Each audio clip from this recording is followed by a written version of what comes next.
YCP అంటేనే రాష్ట్రంలో rowdyism, goondaism ముఖ్యంగా ఇటీవల ఈ రప్పారప్ప మనం చూసాం. ఏదైతే జగన్మోహన్ రెడ్డి 2029లో రాబోతున్నాడో రప్పారప్ప పొట్టేలు తలలు నరికినట్టు నరుకుతామని చెప్పి ఒక రకంగా ప్రజల్లో భయాందోళనకు గురి చేస్తుంటే దాన్ని కూటమి ప్రభుత్వం సీరియస్గా తీసుకుంది. పోలీసులు ఎక్కడికక్కడ అణిచివేస్తే ఇప్పుడు కొంత తగ్గింది. అయినా కానీ ఇలా వెనకమాల ఈ వైసీపీ పొలిటీషియన్స్ ఇప్పుడు మనం మాట్లాడుకునేది ఎవరంటే జోగి రమేష్ కి బంధువు అని చెప్తున్నారు. బంధువు ఆర్ మేనలుడు ఏదైనా కావచ్చు. సో నిన్న పబ్లిక్ గానే ఒక సినిమా షో చూసినట్టు మనం సినిమాల్లో వెహికల్ గుద్దుకుని ఫైటింగ్లు చూస్తాం చూడండి, కారు గుద్దుకోవటం లేదా గాల్లోకి ఎగిరిపట్టడం ఇలాంటి ఫైటింగ్లు సినిమాలో చూస్తాం చూసారా, అలాంటివి బహిరంగంగానే నిన్న జరిగాయి. సో ఒక యువతి విషయంలో అంటే ఒక అమ్మాయి విషయంలో ఇద్దరు వ్యక్తుల మధ్య మనస్పర్ధలు వస్తే అందులో జోగి రమేష్కు ఈ మేనల్లుడిగా చెప్పుకునే వ్యక్తి అత్యంత దారుణంగా తన కారుతో ఎదుట వ్యక్తి కారు మీద దాడి చేస్తే తిరిగి వాళ్ళు కూడా సరే అదే స్థాయిలో కొంత ఎదురు దాడి చేశారనుకోండి, అది వేరే విషయం. అంటే వాస్తవం అంటే బరి తెగింపు చూడండి. ఇది పబ్లిక్ ప్లేస్ అని లేదు, అందరూ చూస్తున్నారని లేదు, కేసులు అవుతాయి, పోలీసులు ఏదన్నా వస్తే ఇబ్బంది అవుద్దని లేదు, లేదా అంతంత ఖర్చు పెట్టి కొన్న వాహనాలు పోతాయని లేదు. ఎందుకంటే డబ్బు అంటేనే లెక్కలేదు. ఇప్పుడు జోగి రమేష్కి ఏమైనా తక్కువ, సగ ఈ కల్తీ మధ్యంలో సగ కావాల్సిన కాడికి దోచుకున్నాడు.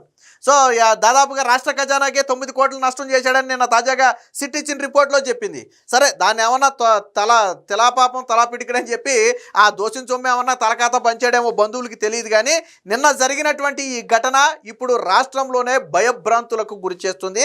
వైసీపీ ఎంత అరాచకంగా చేస్తుంది అనేది చెప్పడానికి ఇది ఒక ఉదాహరణ. ఇప్పుడు మనం మాట్లాడుకునేది ఈ వ్యక్తి గురించే, దీనికి సంబంధించినటువంటి డీటెయిల్స్ కూడా వచ్చాయి చూడండి. వీళ్ళు వైసీపీయా కాదా అంటారు కాబట్టి ఈ ఉదాహరణలు ఇక్కడ గుద్దుకున్న వ్యక్తి వైసీపీయా కాదా, ఆడు వైసీపీ అని కన్ఫర్మ్ ఏంటని చాలా మందికి డౌట్ ఉంటుంది. సో ఈ వ్యక్తి ఆ వ్యక్తి ఇంకా వీడియోస్ ఫొటోస్ కూడా ఉన్నాయి, కొన్ని నేను చూపిస్తాను ఒకసారి. ఈ దాడిలో ఇక్కడ చూడొచ్చు, మీరు కార్లు చూడొచ్చు, ధ్వంసమైన కార్లు చూడొచ్చు, ఎదురెదురుగా గుద్దటం. వాస్తవానికి మొదటగా వెహికల్ తీసుకెళ్లి బలంగా ఢీకొట్టి దాడి చేసింది ఈ జోగి రమేష్కి మేనల్లుడుగా చెప్పుకుంటున్నటువంటి ఈ వ్యక్తి పేరు బొల్లా ఓం అనే ఒక వ్యక్తి, ఓం బొల్లానో మొత్తానికి ఆ వ్యక్తి, అటుపక్క వ్యక్తి రోహిత్ అనే వ్యక్తి. సో వాస్తవానికి ట్విస్ట్ ఏంటంటే వీళ్ళిద్దరూ చిన్ననాటి నుంచి స్నేహితులు అని చెప్పి కొంతమంది చెప్తున్నటువంటి మాట. వీళ్ళు ఎప్పుడు కలిసే ఉండేవాళ్ళు. బట్ ఎక్కడ మనస్పర్ధలు వచ్చాయి అంటే ఒక అమ్మాయి విషయంలో మనస్పర్ధలు వచ్చాయి. సరే పూర్తి వివరాలు మనకు తెలియకపోయినప్పటికీ కూడా ఆ విషయంలోనే రోహిత్తో మనస్పర్ధలు పెంచుకున్నటువంటి ఓం బొల్లా ఏం చేశాడు, రోహిత్ ఎక్కడున్నాడో ఫోన్ చేసి అడిగి మరీ నేను వస్తున్నానని చెప్పి వెళ్ళి డైరెక్ట్గా వెళ్ళటమే కారుతో ఒక ఢీ కొట్టింది. దాంతో వాళ్ళు ఒక రకమైనటువంటి షాక్కు గురయ్యారు. ఆ తర్వాత వాళ్ళు తేరుకుని సరే కొంత తప్పించుకునే ప్రయత్నం చేశారు. తర్వాత తప్పని పరిస్థితుల్లో వాళ్ళు కూడా 1-2 సార్లు ఢీ కొట్టారనుకుంటే అది వేరే విషయం. సో అంటే ఎంత బరి తెగింపు అంటే ఒక రకంగా నడి రోడ్డు మీద ఈ చూసి చాలా భయభ్రాంతులకు గురయ్యారు. సో బరి తెగించి బీభత్సం, జీప్లతో ఢీ కొట్టుకుంటూ యువకులు, నడి రోడ్డుపై భయంతో జనం పరుగులు. ఒక యువతి వ్యవహారంలో మనస్పర్ధలే కారణం.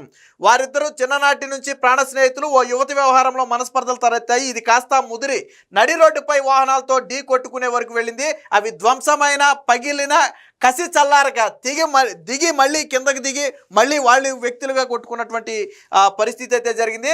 ఫ్యాక్షన్ సినిమాని సన్నివేశాలను తరపిస్తూ ఏమాత్రం తీసిపోని ఈ ఘటన స్వయంగా విజయవాడ ఆ నడి రోడ్డు మీద జరగటం ఒక రకంగా అంటే ఒక రాత్రి అంటే మరీ పొద్దుపోయిన సమయం కూడా కాదు. సో దాంతో ఒక రకంగా ప్రజలు కూడా భయాందోళనకు గురయ్యారు. సో ఒకళ్ళకొకళ్ళు ప్రతి సవాళ్ళు విసురుకున్నారు. అందులో ఒక వ్యక్తి తాడిగడపకు చెందినటువంటి రోహిత్, సో ఒక ఇంజనీరింగ్ కాలేజీలో చదువుతున్నాడు. రెండో వ్యక్తి విజయవాడలోని భారతీనగర్కి చెందినటువంటి బొల్లా ఓం. తన తండ్రితో పాటు రియల్ ఎస్టేట్ వ్యాపారం చేసుకుంటూ ఉంటాడు. ఇతను వైకాపా నేత జోగి రమేష్కి బంధువుగా చెప్పుకునేవాడు. ఇంకా క్లియర్ ఎవిడెన్స్ ఏంటంటే మొన్న జగన్మోహన్ రెడ్డి పుట్టినరోజు వేడుకను ఈ బొల్లా ఓం అనే వ్యక్తి తన కళాశాల వద్ద ఘనంగా నిర్వహించడమే కాకుండా అప్పట్లోనే ఒక 30-40 వాహనాలతో ర్యాలీ కూడా చేశాడు. జగన్మోహన్ రెడ్డి పుట్టినరోజుకి ర్యాలీ కూడా చేశాడు. దానికి సంబంధించిన కొన్ని వీడియోలు కూడా నా దగ్గర ఉన్నాయి, నేను ఒకసారి ప్లే చేసి చూపిస్తాను. సో వీళ్ళిద్దరూ స్నేహితులుగా ఉన్నప్పటికీ కూడా మనస్పర్ధలు ఎక్కడ వచ్చాయంటే ఒక యువతి వ్యవహారంలో మనస్పర్ధలు వచ్చాయి. దీంతో రోహిత్కు ఈ బొల్లా ఓం అనే వ్యక్తి ఫోన్ చేసి నువ్వు ఎక్కడున్నావంటే నేను పలానా ప్లేస్లో ఉన్నానని చెప్తే ఉండు అక్కడే ఉండి నేను వస్తున్నానని చెప్పి వెళ్ళటమే డైరెక్ట్గా బలంగా ఒక ఢీ కొట్టడంతో అసలు గొడవ అయితే మొదలైంది. సుమారు ఇలా ఢీ కొట్టుకుంటూ 100 మీటర్ల రోడ్డుపై ఈడ్చుకుంటూ హడావిడి చేశారు. సో ఇది చూసినటువంటి వారందరూ కూడా కొంత భయభ్రాంతులకు గురై వెంటనే పోలీసులకు సమాచారం ఇస్తే 2 జీపులు సీజ్ చేసి ప్రస్తుతానికి అరెస్ట్ చేశారు. అందులో ఒక వ్యక్తి దొరికాడు. ప్రస్తుతానికి రోహిత్ అనే వ్యక్తి అయితే పరారీలో ఉన్నాడు. ఎవరైతే ఈ బరి తెగించి దాడికి తెగబడిన బంధువు ఉన్నాడు, బంధువు కావచ్చు, మేనల్లుడు అని చాలామంది అంటున్నారు. కొంతమంది ఏమో మేనల్లుడు కాదు కొంచెం దగ్గర చుట్టమని కొంతమంది అంటున్నారు. సరే ఏదైనా కానివ్వండి, ఏదైతే జోగి రమేష్ ఉన్నాడో జోగి రమేష్కి బంధువు, అందులో డౌటే లేదు. సో ఎందుకు జోగి రమేష్కి బంధువు అని మనం చెప్తున్నాము అంటే దీనికి సంబంధించిన ఒక వీడియో కూడా ఉంది, ఒకసారి చూడండి. సో ఇది నిన్న దాడి వీడియో, ఒకసారి చూడొచ్చు మీరు. మొదట ఢీ కొట్టింది ఆ వ్యక్తే, ఈ కారే మనం చెప్పినటువంటి బొల్లా ఓం కారు మొదట ఢీ కొట్టింది ఆ కారే కొట్టినట్టుగా ఉంది. సో ఇది దీనికి సంబంధించి ఇప్పుడు మనం చెప్పినట్టు ఈ ఓం బొల్లా అనే వ్యక్తి ఎవరైతే దాడి చేశాడో ఆ వ్యక్తికి సంబంధించినటువంటి వీడియో ఒకటి ప్లే అవుద్ది చూడండి. ఇక్కడ నేను వాయిస్ అయితే మ్యూట్ చేశాను, ఇది చూడండి. ఓం బొల్లా చూశారు కదా, జగన్మోహన్ రెడ్డితో ఓం బొల్లా ఆ వ్యక్తే ఈ వ్యక్తి. ఇదిగో ఓం బొల్లా జగన్మోహన్ రెడ్డి ఫోటోలతో జగన్ పుట్టినరోజు నాడు ఆ వ్యక్తి చేసినటువంటి హడావిడి. ఇదిగో ఇప్పుడు మనకు కనపడింది ఆ వ్యక్తే, ఈ వీడియోలో కనపడింది ఆ వ్యక్తే. ఇది ఓం బొల్లాకి చెందినటువంటి కారులే, ఇక్కడ చూడొచ్చు కారు మీద ఓం బొల్లా ఈ వ్యక్తి. ఇప్పుడు ఎవడైతే దాడి చేశాడని చెప్పుకున్నామో ఆ వ్యక్తే ఈ వ్యక్తి.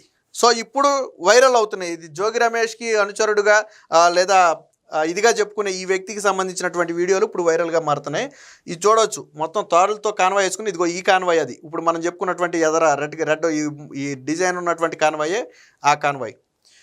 నిన్న దాడికి గురైంది కూడా ఆ కాన్వాయ్. ఎందుకంటే దాడి జరిగినప్పుడు కూడా ఆ కాన్వాయ్ మీద ఎదర వెనక ఆ పేర్లు కావచ్చు, ఆ ఎదర ఉన్నటువంటి లోగో కావచ్చు, రాముడిది ఏదో ఒక లోగో కూడా ఉంది. సో ఇవన్నీ కూడా నిన్న బయటకు వచ్చాయి. అంటే వైసీపీ బరి తెగింపు ఎలా ఉంటుంది ఒకటే దీని రీజన్. నిన్న పోలీసులతో కూడా కొంత దురుసుగా ప్రవర్తించాడని కూడా కొంత సమాచారం. బహుశా జోగి రమేష్ ఉన్నాడు కాబట్టి జోగి రమేష్ కాపాడతాడనే ధైర్యమో ఏంటో తెలియదు. కానీ ఒక వ్యక్తి అయితే భయంతో పారిపోయాడు, రోహిత్ అనే వ్యక్తి అయితే భయంతో పారిపోయాడు. కానీ ఈ బొల్లా ఓం అనే వ్యక్తి, ఓం బొల్లా అనే వ్యక్తి ఎవరైతే ఉన్నాడో ఆ వ్యక్తి మాత్రం ధైర్యంగా అక్కడే ఉన్నాడు. మొత్తానికి కేసులు కూడా పడకుండా ఇబ్బంది లేకుండా ఏదో సెటిల్మెంట్ చేసి బయటికి తీసుకొచ్చే ప్రయత్నం కూడా తెర వెనక చేశారు. కానీ బట్ అవి సాగలేదు. ఎందుకంటే ఇదేమి చిన్న చితగా 2-3 మనుషులు జరిగినటువంటి ఏదో చిన్న చిన్న తోపులాట కాదు. ఇది ఒక నడి రోడ్డు మీద ఆల్మోస్ట్ ప్రాణాలు ఒకటే పోలేదు అంతే. సో ఆ స్థాయిలో దాడి చేసుకున్నారు, దిగి దాడి చేసుకున్నారు. సో పోలీసులు రావడంతో ఒక వ్యక్తి అయితే పరారైపోయాడు. ఆ వ్యక్తి కూడా దొరికితే కానీ ఈ స్టోరీ మొత్తం ఏంటనేది తెలియదు. కానీ ఇక్కడ అధికార దర్పణం అంటే పవర్లో లేకపోతేనే వీళ్ళ అరాచకాలు ఈ స్థాయిలో ఉన్నాయంటే రేపు పవర్లోకి వస్తే ఎలా ఉంటుందో నాకు అర్థం కాల. బహిరంగంగా సరే జగన్మోహన్ రెడ్డి పుట్టినరోజులు చేయటం గురించి వాటి గురించి మనం మాట్లాడట్లా, ఎవరికి ఇష్టం ఉన్న నాయకుడికి వాళ్ళు చేసుకుంటారు, అది నేను తప్పు పట్టట్లా.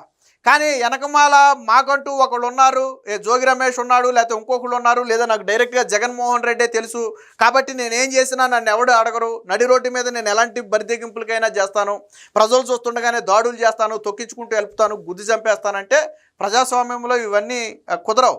ఇది పార్టీ ఇప్పుడు దీన్ని హోంశాఖ దృష్టిలో కూడా ఇది ఉంది, దీన్ని సీరియస్గా తీసుకున్నారు. ఎందుకంటే నిన్న జరిగినటువంటి ఘటనలో అదృష్టం ఏంటంటే ఎవరికి ఏం కాల. ఈ ఈళ్ళు కొట్టుకునే ఈ దాడిలో సాధారణ ప్రజలకు ఏదైనా జరిగితే రోడ్డు మీద వెళ్ళే వాహనాలు, ఇది రాష్ట్రంలో లా అండ్ ఆర్డర్ కంట్రోల్ తప్పుతున్నటువంటి పరిస్థితి, ప్రజల్లో భయాందోళన కలిగించేటువంటి పరిస్థితి. దీన్ని పోలీసులు కూడా స్ట్రిక్ట్గా తీసుకున్నారు. సో తెర వెనక కొంత తప్పించే ప్రయత్నం జరిగినప్పటికీ కూడా పోలీసులు దీన్ని స్ట్రిక్ట్గా తీసుకోవడంతో వాళ్ళ ఆటలు సాగలేదు. దీంతో మీడియాకు వచ్చిన తర్వాత ఇప్పుడు రచ్చరచ్చ నడుస్తుంది. ఏది ఏమైనా జోగి రమేష్కి మేనల్లుగా జరుపుకుంటున్నటువంటి ఈ బొల్లా అనే వ్యక్తి మాత్రం నిన్న చేసినటువంటి దాడి ఇప్పుడు సోషల్ మీడియా వేదికగా చర్చకి దారితీసింది. ప్రజలు కూడా ఇలాంటి వ్యక్తులను కఠినంగా శిక్షించాలి. ఏదో వెనకమాల రాజకీయ పలుకుబడి ఉందనో లేదా లేకపోతే మమ్మల్ని ఏమీ చేయలేరు, హగ్గు అహంగబలం, వాస్తవానికి రియల్ ఎస్టేట్ వ్యాపారం వాళ్ళు చేసేది కాబట్టి ఆర్థికంగా కొద్దిగా ఉన్నవాళ్ళే అయి ఉంటారు. అందులోనూ ఆ వాహనాలు చూస్తే మీకు అర్థమవుతుంది. అంతంత కాన్వాయ్ని జగన్మోహన్ రెడ్డి పుట్టినరోజు సందర్భంగా 15-20 కార్లు పెట్టి ర్యాలీలు చేశాడంటే ఏమాత్రం లేకపోతే అవన్నీ చేయగలడు. సో ఇవన్నీ కూడా ఇప్పుడు ప్రజలు కూడా ఏమని చెప్తున్నారంటే ఇలాంటి వాళ్ళని కఠినంగా శిక్షించాలి. ముందు ప్రజలు ప్రశాంతంగా బయట తిరగాలంటే ఇలాంటి వాళ్ళు బయట ఉండకూడదు. ఇలా వెనకమాల అంగబలం అర్ధబలం చూసుకుని రెచ్చిపోయే వాళ్ళ మీద కఠిన చర్యలు తీసుకోవాలనేది ఇప్పుడు ప్రజలు కూడా చెప్తున్నమాట. ఏది ఏమైనా ఈ జోగి రమేష్ మేనల్లుడు చేసినటువంటి బేభత్సం అనేది ఇప్పుడు రాష్ట్ర వ్యాప్తంగా కూడా చర్చకు దారితీసింది.